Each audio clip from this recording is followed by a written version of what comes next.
ನಾವಿವತ್ತು ಹರಪನಹಳ್ಳಿ ತಾಲೂಕಿನ ಮುತ್ತಿಗೆ ಗ್ರಾಮದಲ್ಲಿದ್ದೀವಿ. ಈ ಮುತ್ತಿಗೆ ಗ್ರಾಮ ತುಂಬ ಪ್ರಸಿದ್ಧವಾಗಿರ್ತಕ್ಕಂಥ ಹಳೆಯ ಐತಿಹಾಸಿಕ ನೆಲೆಯನ್ನು ಹೊಂದಿರತಕ್ಕಂಥ ಗ್ರಾಮ ಇದು. ಹರಪನಹಳ್ಳಿಯಿಂದ ಒಂದು 10 ಕಿಲೋಮೀಟರ್ ದೂರದಲ್ಲಿರ್ತಕ್ಕಂಥ ಒಂದು ಗ್ರಾಮ. ಹರಪನಹಳ್ಳಿಗಿನ ಪುರಾತನವಾಗಿರ್ತಕ್ಕಂತಹ ಗ್ರಾಮ ಇದು. ಯಾಕಂದರೆ ನಮಗೆ ಎಷ್ಟೋ 12ನೇ ಶತಮಾನದ 11ನೇ ಶತಮಾನದ ಶಾಸನಗಳನ್ನೆಲ್ಲ ನೋಡಿದಾಗ ಹರಪನಹಳ್ಳಿ ಹೆಸರು ಎಲ್ಲಿ ಕಂಡು ಬಂದಿಲ್ಲ. ಆದರೆ ಮುತ್ತಿಗೆ 30 ಅಂತೇಳಿ ಆವಾಗ ಕರೀತಕ್ಕಂಥದ್ದು. ನೊಳಂಬವಾಡಿ ಏನು ಸಾಮ್ರಾಜ್ಯ ಇಲ್ಲಿದೆ, ಆ ಸಾಮ್ರಾಜ್ಯದಲ್ಲಿ ಕೋಗಳಿ 500 ಅಂತ ಬರುತ್ತೆ. ಕೋಗಳಿ 500ರ ಒಂದು ಭಾಗವಾಗಿ ಮುತ್ತಿಗೆ 30 ಅಂಥೇಳಿ. ಈ ಮುತ್ತಿಗೆ 30 ಸುತ್ತಮುತ್ತ ಇರ್ತಕ್ಕಂಥ ಹಳ್ಳಿಗಳಲ್ಲಿ ಹರಪನಹಳ್ಳಿನೂ ಒಂದು ಆಗಿರಬಹುದು ಅಂತ ನನ್ನ ಒಂದು ಕಲ್ಪನೆ. ಇಲ್ಲಿ ನಮಗೆ ಏನು ಕನ್ನಡ ವಿಶ್ವವಿದ್ಯಾಲಯದ ಇತಿಹಾಸ ಏನು ಶಾಸನಗಳ ಸಂಪುಟ, ಬಳ್ಳಾರಿ ಜಿಲ್ಲೆಯ ಶಾಸನಗಳ ಸಂಪುಟದಲ್ಲಿ ಹರಪನಹಳ್ಳಿ ಮುತ್ತಿಗೆಯಲ್ಲಿ 3 ಶಾಸನಗಳು ದೊರೆತಿದ್ದಾವೆ ಅಂತ ತಿಳಿದು ಬಂತು. ಆ ಶಾಸನಗಳನ್ನು ಮತ್ತೆ ನೋಡೋಣ ಅಂತ ಬಂದಾಗ ಒಂದು ಶಾಸನ ತುಂಬ ಹಳೆಯದಾಗಿರ್ತಕ್ಕಂಥದ್ದು 1213 ಇದು.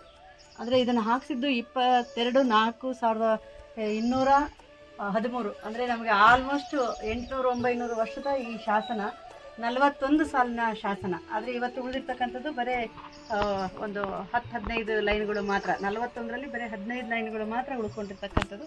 ಇದರಲ್ಲಿ ವಿಶೇಷವಾಗಿ ಏನಂದರೆ ಈ ಶಾಸನದಲ್ಲಿ ಹೇಳ್ತಾ ಬರ್ತಾ ಈ ಊರಲ್ಲಿ ನೀರಿಗೆ ಅರವಟ್ಟಿಗೆಯನ್ನು ತೆಗಿತಕ್ಕಂಥದ್ದು. ಅರವಟ್ಟಿಗೆ ಅಂದರೆ ಏನು ಬಿಸಿಲಲ್ಲಿ ದುಡಿದು ಬಂದವ್ರಿಗೆ ಅವ್ರಿಗೆಲ್ಲ ನೀರು ಕೊಡಬೇಕಲ್ಲ, ಅದಕ್ಕೆ ಅರವಟ್ಟಿಗೆ ಇಡಬೇಕು, ಅದಕ್ಕೆ ದಾನ ಮಾಡಿರ್ತಕ್ಕಂಥದ್ದು.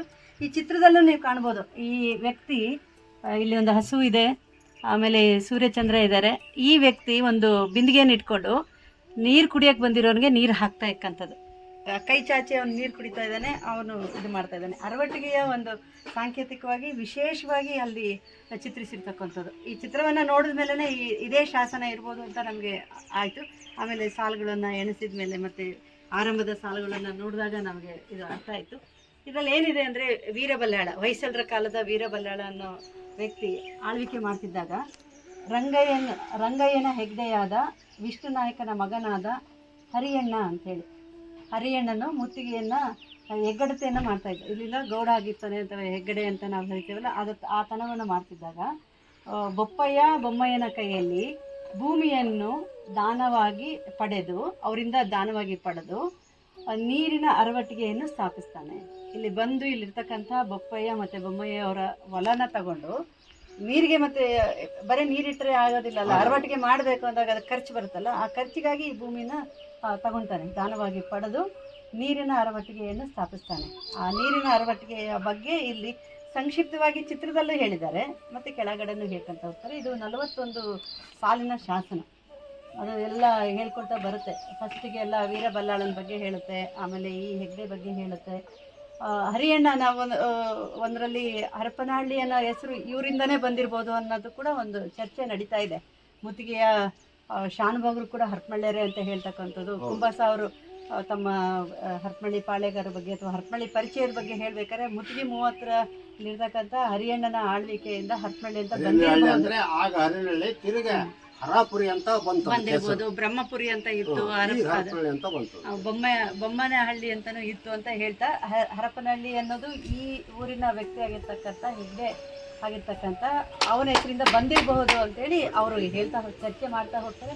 ಅದನ್ನ ವಿಮರ್ಶೆ ಮಾಡಬೇಕಾಗಿದೆ. ಈ ಹರಿಯಣ್ಣನ ಇಲ್ಲಿ ನಿಮ್ಮೂರಲ್ಲಿ ಭೂಮಿಯನ್ನು ದಾನ ತಗೊಂಡು ಅರವಟ್ಟಿಗೆಯನ್ನು ಮಾಡಿರ್ತಕ್ಕಂಥದ್ದು.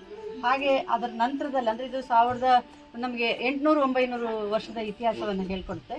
ಅದೇ ನಾವು ಆ್ಯಕ್ಚುಲಿ ಈಗ ಏನಿರ್ತಕ್ಕಂಥದ್ದಂದರೆ, ಈಗ ಊರಲ್ಲಿರ್ತಕ್ಕಂಥ ಕುಮಾರಸ್ವಾಮಿ ದೇವಸ್ಥಾನದ ಹಿಂಭಾಗದಲ್ಲಿ ಇವನ್ನೆಲ್ಲ ಸಂರಕ್ಷಣೆ ಮಾಡಿರ್ತಕ್ಕಂಥದ್ದು. ಈ ರೀತಿ ಇನ್ನೂ ಹೆಚ್ಚಿನ ಮಟ್ಟದಲ್ಲಿ ಸಂರಕ್ಷಣೆ ಮಾಡೋದು ಅಗತ್ಯ ಇದೆ. ಹಾಗೆಯೇ ನಮ್ಮ ಪಕ್ಕದಲ್ಲಿ ಇಲ್ಲಿ ನೋಡಿದ್ರೆ ನಿಮಗೆ ವಿಜಯನಗರ ಕಾಲದ ಒಂದು ಶಾಸನ ಇದು. ಸದಾಶಿವರಾಯರ ಕಾಲದಲ್ಲಿ ಇರ್ತಕ್ಕಂಥ ಈ ಶಾಸನದ ಬಗ್ಗೆ ಉಲ್ಲೇಖ ಇದೆ ಇಲ್ಲಿ. ಇದು ಕೂಡ ಆಂಜನೇಯ ದೇವಸ್ಥಾನದಲ್ಲಿ ಇದನ್ನು ನೀವು ಇಲ್ಲಿಗೆ ಬದಲಾವಣೆ ಮಾಡಬೇಕಾದ್ರೆ ಅದನ್ನು ತಂದು ಇಲ್ಲಿ ಸಂರಕ್ಷಣೆ ಮಾಡಿರ್ತಕ್ಕಂಥದ್ದು. ಇದು ಕುಮಾರಸ್ವಾಮಿ ದೇವಸ್ಥಾನದ ಹತ್ರ ಇದ್ದಿದ್ದು ಈ ಶಾಸನ. ಹೊರಗಡೆ ಇತ್ತು ಅಂತಾರೆ, ಅದು ತುಂಡು ಎಲ್ಲರೂ ಬಿದ್ದಿದ್ದು ಸಿಕ್ಕರೆ ನಮಗೆ ಪೂರ್ತಿ ಇತಿಹಾಸ ಸಿಗುತ್ತೆ, ಇಲ್ಲೇನು ಬಂದಿರುತ್ತೆ. ಯಾಕಂದರೆ ಇದನ್ನು 1918ರಲ್ಲೇ ಹುಡುಕಿದ್ದಾರೆ. ಇದನ್ನು ಹುಡುಕಿ ಅವರು ಬಿಟ್ಟು ಹೋಗಿದ್ದಾರೆ. ನಾವು ಅದನ್ನು ಉಳಿಸ್ಕೊಳ್ಳೋಕ್ಕಾಗಿಲ್ಲ. ಅವರು 800 ವರ್ಷದಿಂದ ಮಾಡಿರ್ತಕ್ಕಂಥದ್ದನ್ನು 1918 ತನಕ ಉಳಿದಿತ್ತು. ಈಗ ಅದು ನಾಶ ಆಗೋಗಿದೆ. ನಮ್ಮದು ಒಂದು 90 ವರ್ಷ 100 ವರ್ಷದೊಳಗೆ ನಾವು ಹಾಳು ಮಾಡಿಬಿಟ್ಟಿದ್ದೀವಿ. ಅಂದರೆ 800-900 ವರ್ಷ ತನಕ ಕಾಪಾಡಿದ್ದು ನಾವು ಬರೀ ಒಂದು 100 ವರ್ಷದಲ್ಲಿ ಹಾಳು ಮಾಡಿದ್ದೀವಿ. ಹಾಗೆಯೇ ಇಲ್ಲಿ ನಾನು ಹೇಳಿದ್ದಲ್ಲ, ಆಂಜನೇಯ ದೇವಸ್ಥಾನದಲ್ಲಿ ಇರ್ತಕ್ಕಂಥ ಇದು ಸದಾಶಿವರಾಯ ಆಳ್ವಿಕೆಯಲ್ಲಿ ಆತ ವಿದ್ಯಾನಗರಿ, ಅಂದರೆ ನಾವೇನೀಗ ಹಂಪಿ ಹೇಳ್ತೀವಿಲ್ಲ, ವಿದ್ಯಾನಗರಿಯಲ್ಲಿ ಆಳ್ವಿಕೆ ಮಾಡ್ತಾ ಇದ್ದಾಗ, ಅಂದರೆ 1557ರಲ್ಲಿ ಇದು ಹಾಕಿರೋದು 2/11/1552ರಲ್ಲಿ ಈ ಶಾಸನವನ್ನು, ಅಂದರೆ ಅವನ ಆಳ್ವಿಕೆ ಮಾಡ್ತಿದ್ದಾಗ, ಸದಾಶಿವರಾಯ ಆಳ್ವಿಕೆ ಮಾಡ್ತಿದ್ದಾಗ ಮಹಾನಾಯಕಾಚಾರ್ಯನಾದ ಕೃಷ್ಣಪ್ಪ ನಾಯಕ ಮುತ್ತಿಗೆಯ ವ್ಯವಸಾಯಗಾರರು ತಾವು ಸಾಕುವ ಕುರಿಗಳಿಗೆ ನೀಡಬೇಕಾದ ತೆರಿಗೆಯನ್ನು ನಿಗದಿಪಡಿಸುತ್ತಾನೆ. ಇಲ್ಲಿ ಏನು ಕುರಿಕಾಯರಿರ್ತಾರೆ ಅವಾಗೆಲ್ಲ ಕುರಿಗಳಿಗೆ ಬೇರೆ ಬೇರೆದಕ್ಕೆಲ್ಲ ತೆರಿಗೆ ಹಾಕ್ತಾ ಇದ್ರಲ್ಲ, ಅದು ಎಷ್ಟು ಕೊಡಬೇಕು ನೀವು ತೆರಿಗೆನ ಅನ್ನೋದನ್ನು ನಿರ್ಧಾರ ಮಾಡ್ತಾನೆ ಕೃಷ್ಣಪ್ಪ ನಾಯಕ ಅನ್ನತ್ತ. ಹಾಗೆಯೇ ಗೋಬಳಿಯ ಬಾವಿಯ ದೇವರಸನ ಮಗ ಬರೆದ ಶಾಸನ, ಇದು ಬರೆದಿರತಕ್ಕಂಥದ್ದು ಅವರು ಶಾಸನವನ್ನು ಬರೆದಿರ್ತಕ್ಕಂಥದ್ದು ದೇವರಸನ ಅಂತ ಮಗ ಬರೆದ ಶಾಸನ.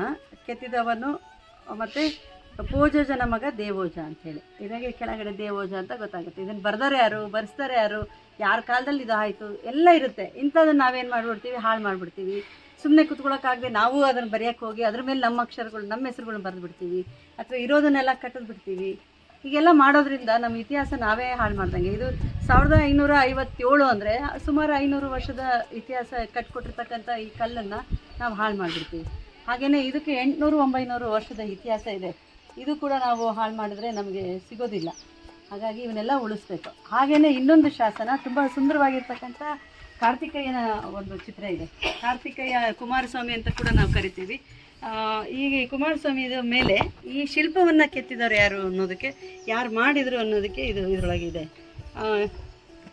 ಇದರ ವಿವರಣೆಯನ್ನು ಇವರೇ ಕನ್ನಡ ವಿಶ್ವವಿದ್ಯಾಲಯದವರೇ ಮಾಡಿರ್ತಕ್ಕಂಥ ಬಳ್ಳಾರಿ ಜಿಲ್ಲೆಯ ಶಾಸನಗಳಲ್ಲಿ ನೀವು ನೋಡ್ಬೋದು. ನಿಮಗೂ ಎಲ್ಲರಿಗೂ ಸಿಗುತ್ತೆ, ತಗೊಂಡು ನಿಮ್ಮ ಊರಿನ ಬಗ್ಗೆ ಇಟ್ಕೋಬೇಕು, ಯಾರ ಬಂದು ಕೇಳಿದಾಗ ಹೇಳಬೇಕು, ನೀವು ಪರಿಚಯ ಮಾಡ್ಕೋಬೇಕು ಅಂತ ನನ್ನ ಇದು. ಇದರ ಕೆಳಗಡೆ 9 ಲೈನ್ ಇದೆ ಅಂತ ಕೊಟ್ಟಿದ್ದಾರೆ. ಬಟ್ ಇಲ್ಲಿ ಕಾಣ್ತಕ್ಕಂಥದ್ದು ನಮಗೆ ಎಷ್ಟು ಲೈನ್ ಇದೆ, ಆ ಕಡೆ ಇದೆ. ಇಲ್ಲಿ 1 2 3 4 5, ಆ ಕಡೆ 5, ಆ ಕಡೆ 4, ಅಂದರೆ ಮಧ್ಯದಲ್ಲಿ ಒಂದು ಲೈನ್ ಎಳೆದಿದ್ದಾರೆ ನೋಡಿ. ಇಲ್ಲಿಂದ 5 ಲೈನು, ಇಲ್ಲಿಂದ 4 ಲೈನು, 9 ಲೈನಿನ ಒಂದು ಶಾಸನ. ಇದು ಮುತ್ತಿಗೆಯ ಯುಪ್ಪಗೌಡನು ತನ್ನ ವಂಶ ಬೆಳೆಯಲೆಂದು ಕುಮಾರಸ್ವಾಮಿ ದೇವರನ್ನು ಪ್ರತಿಷ್ಠಾಪನೆ ಮಾಡಿಸಿದ. ಈ ದೇವರನ್ನು ದಾಮೋಜ ಮಾಡಿದ. ಅಲ್ಲಿನೂ ಬಂತು. ಇದನ್ನು ಕೆತ್ತಿರ್ತಕ್ಕಂಥದ್ದು ದಾಮೋಜ ಅನ್ನೋಂಥ ಶಿಲ್ಪಿ. ಪಂಚೋಜನ ಮಕ್ಕಳು ದಾಮೋಜ ಅಂತ ಬಂದಿದೆ ಇಲ್ಲಿ. ಇದು ಅವ್ರದ್ದೆಲ್ಲ ವಿವರಣೆ. ಮುತ್ತಿಗೆಯ ಗೌಡಯ್ಯ ಯರಪ್ಪ ಗೌಡನು ತನ್ನ ವಂಶ ಪರಂಪರೆಯಾಗಲೆಂದು ಕುಮಾರಸ್ವಾಮಿಯ ಪ್ರತಿಷ್ಠೆ ಮಾಡಿಸಿದ. ಸ್ವಾಮಿ ಕಾರ್ತಿಕೇಯ ದೇವರು ಮುತ್ತಿಗೆಯ ಎಲ್ಲೋ ಜನ ಮಕ್ಕಳು, ಮಲ್ಲೋಜನ ಮಕ್ಕಳು, ಪಂಚೋಜನ ಮಕ್ಕಳು ದಾಮೋಜ. ಎರಡು ದಾಮೋಜ ಅನ್ನೋರು ಮಾಡಿರ್ತಕ್ಕಂಥದ್ದು ಅಂತ ಇದರಲ್ಲಿ ಬರ್ತದೆ. ಇದೇ ದಾಮೋಜನ್ನು ಕೂಡ ನೀವು ಆ ಶಾಸನದಲ್ಲಿ ನೋಡ್ಬೋದು. ಈ ದಾಮೋಜ ಆ ದಾಮೋಜ ಅಂದರೆ ಇದರಲ್ಲಿ ಶಾಸನದ ಕಾಲ ಹೇಳಿಲ್ಲ ಅಂದರೂ ಕೂಡ ಆ ದಾಮೋಜನ ಕಾಲ ಈ ದಾಮೋಜನ ಕಾಲ ನೋಡಿದಾಗ ಇದು ಕೂಡ ಅಷ್ಟೇ ಇದಕ್ಕೆ ಬರ್ತದೆ. ದಾಮೋಜ ಯಾವಾಗ ಬಂದಿದ್ದ ಅಂತಂದರೆ ನಮ್ಮ